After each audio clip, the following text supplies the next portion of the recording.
অফিসে কাজ করতে করতে খুব টায়ার্ড লাগছে, তাই ঠিক করলাম কিছুদিনের জন্য কক্সবাজার থেকে ঘুরে আসব। বাসায় এসে আব্বু আম্মুকে বললাম, তারা বলল যেতে। রুমে এসে ফ্রেশ হয়ে শুয়ে আছি। চলুন এবার একটু পরিচিত হয়ে নেই। আমি জয়ন্ত চৌধুরী, আব্বু জুবাইর চৌধুরী, আর আম্মু আলো চৌধুরী। 1 বছর আগে এমবিএ শেষ করে আব্বুর অফিসেই এমডির পদে নিয়োগ হয়েছি। এবার গল্পে ফেরা যাক। পরের দিন সকালে ঘুম থেকে উঠে ফ্রেশ হয়ে আব্বু আম্মুর সাথে সকালের নাস্তা করে তাদের থেকে বিদায় নিয়ে রওনা দিই কক্সবাজারের উদ্দেশ্যে। কক্সবাজার পৌঁছাতে পৌঁছাতে বিকেল হয়ে যায়। আগে থেকে রিসোর্ট বুকিং করে রেখেছি, তাই আর সমস্যা হয়নি। রুমের চাবি নিয়ে রুমে গিয়ে ফ্রেশ হয়ে শুয়ে পড়ি। সন্ধ্যায় রুম থেকে বের হয়ে রিসোর্টের বাহিরে দাঁড়িয়ে আছি। পাশে থেকে কিছু বাচ্চাদের চেঁচামেচি শুনে সেই দিকে গিয়ে দেখি 4-5টা বাচ্চারা খেলছে আর হাসাহাসি করছে। একটু সামনে চোখ যেতে দেখি ধ্রুব দাঁড়িয়ে আছে। আমি ধ্রুবর কাছে যেতেই ধ্রুব আমাকে দেখে চলে যেতে নিলে আমি বলি, কিরে চলে যাচ্ছিস কেন আমাকে দেখে? কথা বলবি না? আমি কোনো 420 ছেলের সাথে কথা বলি না। কি বলছিস? আমি 420 মানে কি? মনে করে দেখ, আজ থেকে 6 বছর আগের কথা। কি করেছিলি নাদিয়ার সাথে? কি করেছিলি? আগের কথা বাদ দে তো। আর তুই আমার বন্ধু হয়ে এসব বলছিস কেন? একটা মেয়ের জীবন নষ্ট করে জীবন নষ্ট করেছি মানে? মানে কি? কি করে পারলি তুই এভাবে পালিয়ে যেতে? ধ্রুব কিছু বলতে যাবে, তখন পাশে তাকিয়ে দেখি নাদিয়া। ওকে আগে অনেক চেঞ্জ হয়ে গেছে। আমাকে দেখে আমার দিকে রাগী লুকে তাকিয়ে আছে। ওর পাশে একটা বাচ্চা মেয়ে দাঁড়িয়ে আছে, দেখতে ঠিক আমার মতো লাগছে। আরে নাদিয়া, কেমন আছো? ভালো আছি। আপনি কেমন আছেন? ভালো আছি। অনেক চেঞ্জ হয়ে গেছো আগের থেকে। তবে কি সেই আগের মতো বোকা থাকা প্রয়োজন ছিল? তা বিয়ে করলে কবে? এটা কি তোমার মেয়ে নাকি? নাম কি রাখলে ওর? আমার মেয়ে জুই।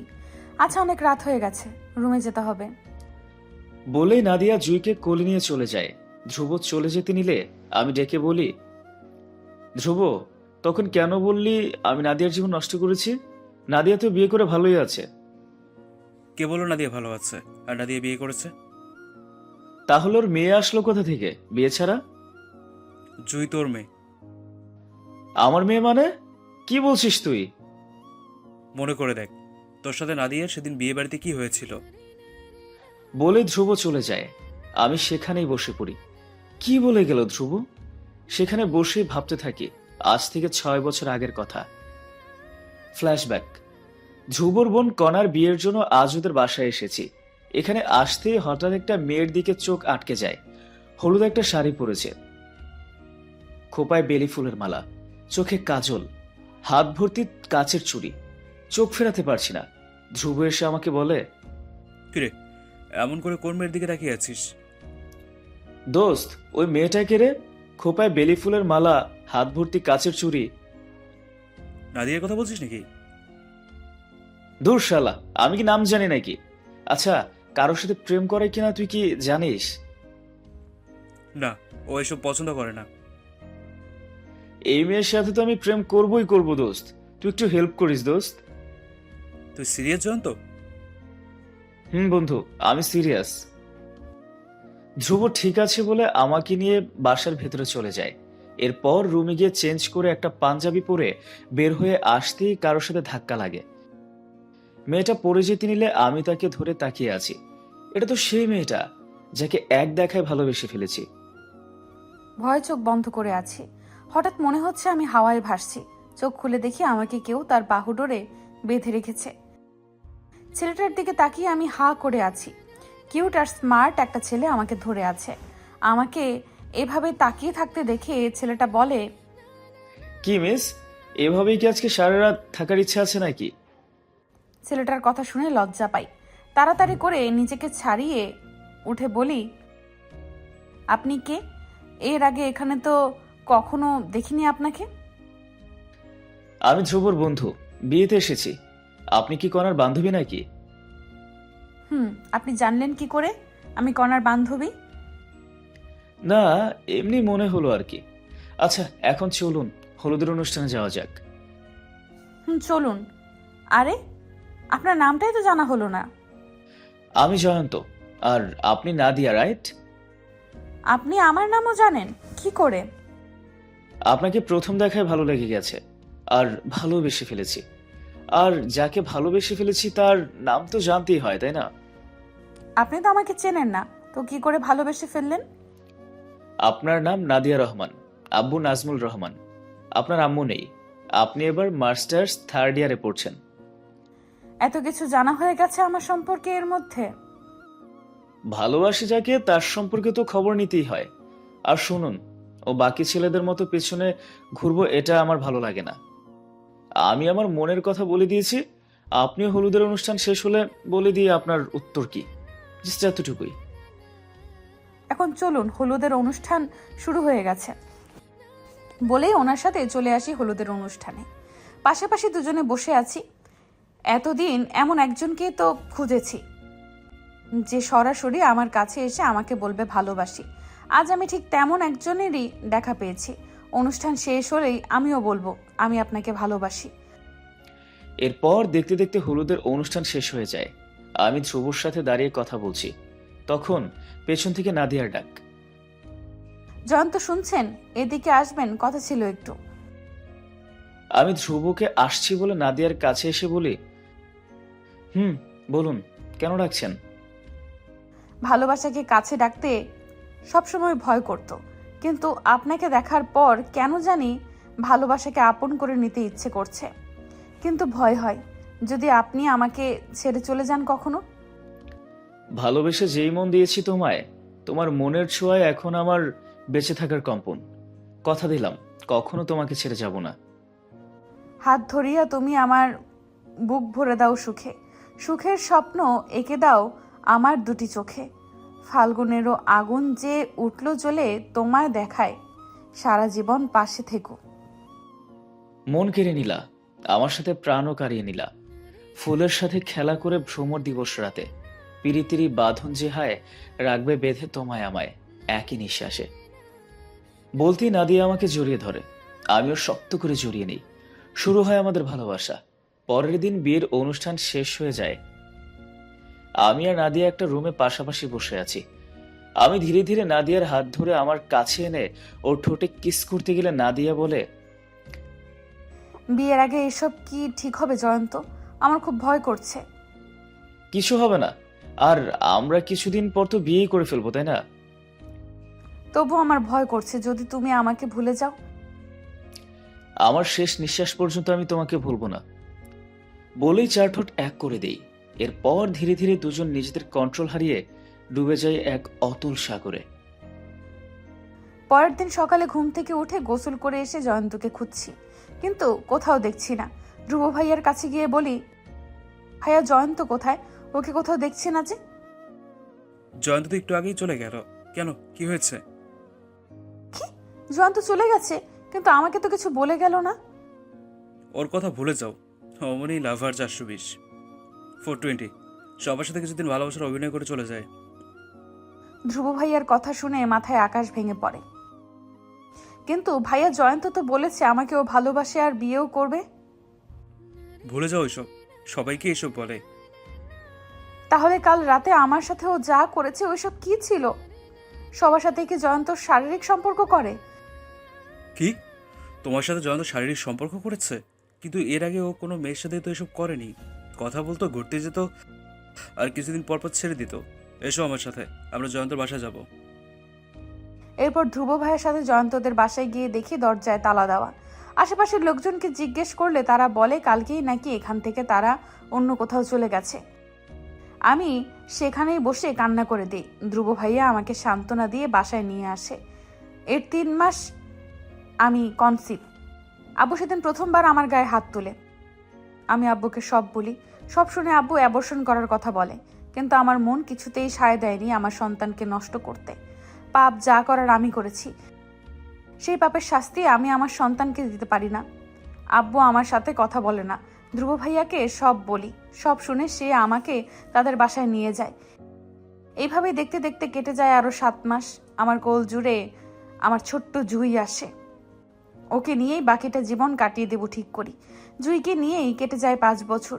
জুইয়ের স্কুল থেকে পিকনিকের জন্য 3 দিন আগে কক্সবাজার এসেছি। বর্তমান আজ নিজের অপরাধগুলো সব চোখের সামনে ভাসছে। কেন সেদিন নাদিয়াকে ছেড়ে চলে আসলাম? আর জুই আমার মেয়ে। জুইয়ের কথা মনে পড়তেই ঠোঁটের কোণে হাসি ফুটে ওঠে। আব্বু আম্মুকে কল করে সব বলি। তারা জানায় তাদের বৌমা আর নাতনিকে ছাড়া যেন বাসায় না যাই। চোখের পানি মুছে ধ্রুবকে খুঁজতে থাকি। খুঁজতে খুঁজতে দেখি ধ্রুব একটা রুমের সামনে দাঁড়িয়ে মোবাইলে কথা বলছে। আমি ধ্রুবর সামনে যেতে ও চলে যেতে নিলে আমি বলি, ধ্রুব, আমি আমার ভুল বুঝতে পেরেছি দোস্ত। আমি সবকিছু ঠিক করে নিতে চাই। প্লিজ আমার দিক থেকে মুখ ফিরিয়ে নিস না।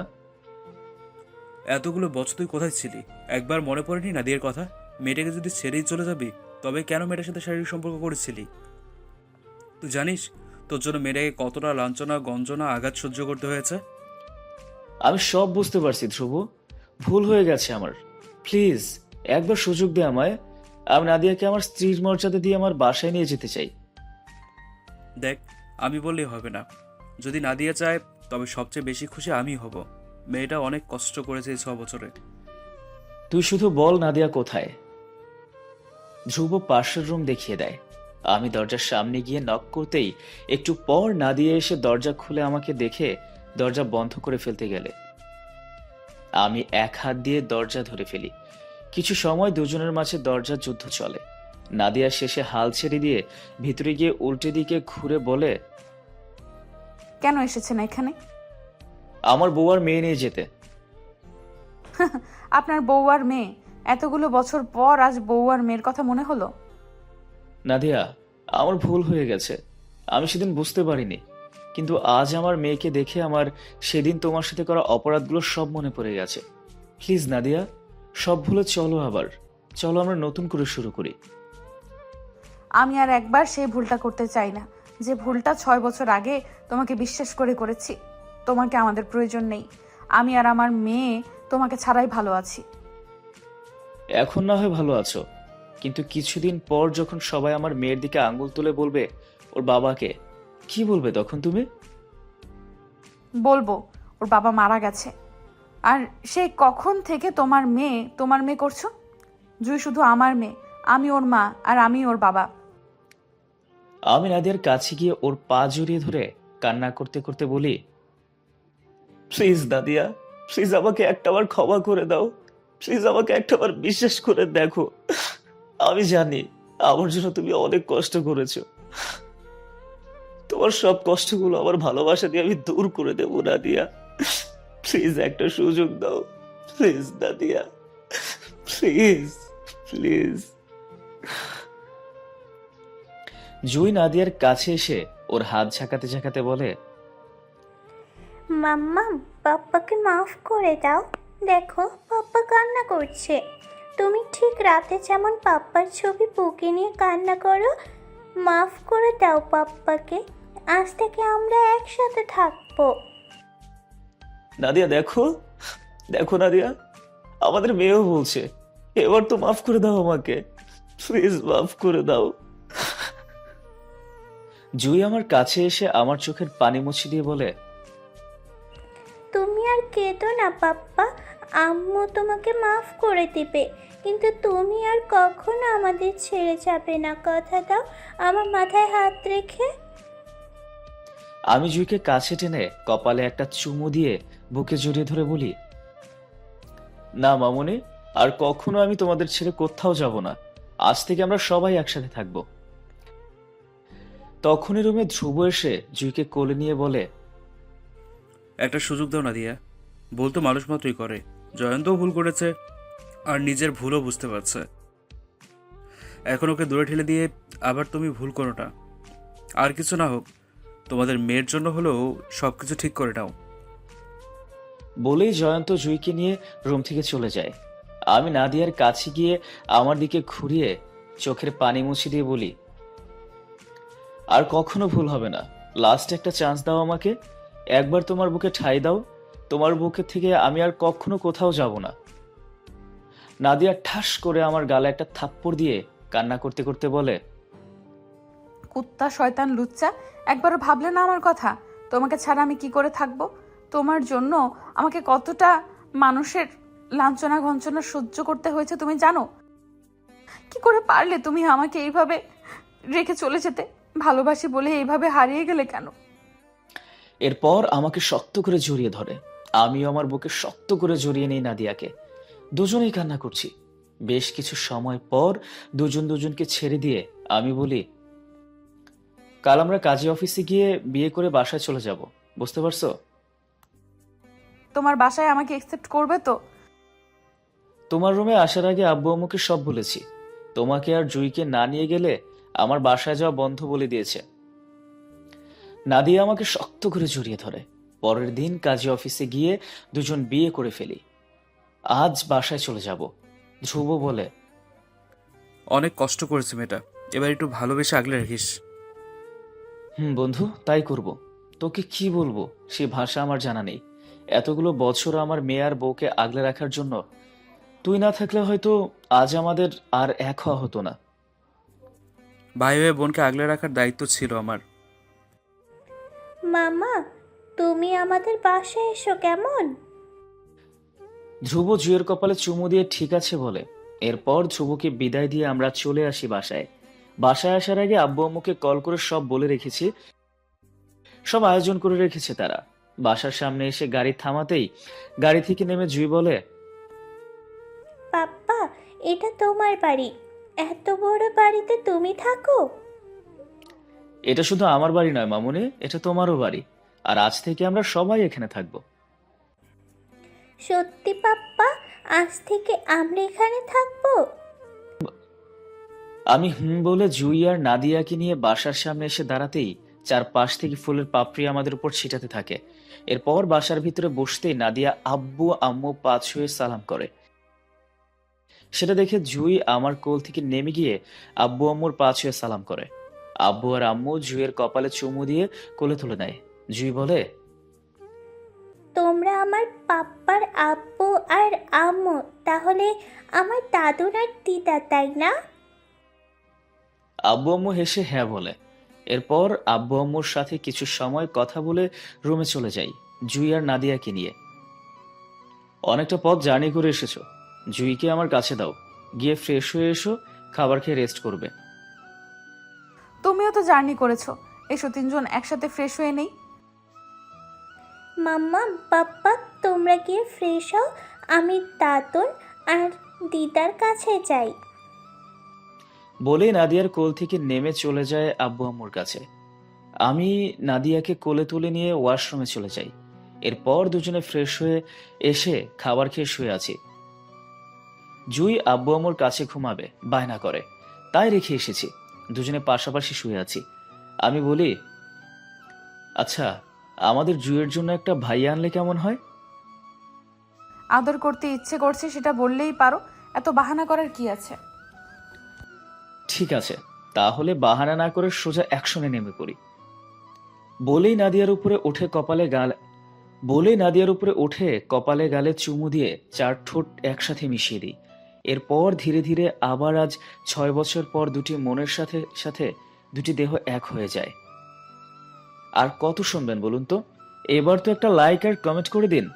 আর হ্যাঁ, আমাদের চ্যানেলটা নতুন হলে অবশ্যই সাবস্ক্রাইব করে পাশে থাকবেন, এবং পাশে থাকা যে বেল আইকনটি আছে সেটা কিন্তু অবশ্যই বাজিয়ে দেবেন, যাতে আমরা নতুন নতুন গল্প দেওয়ার সাথে সাথে আপনাদের কাছে পৌঁছে যায়।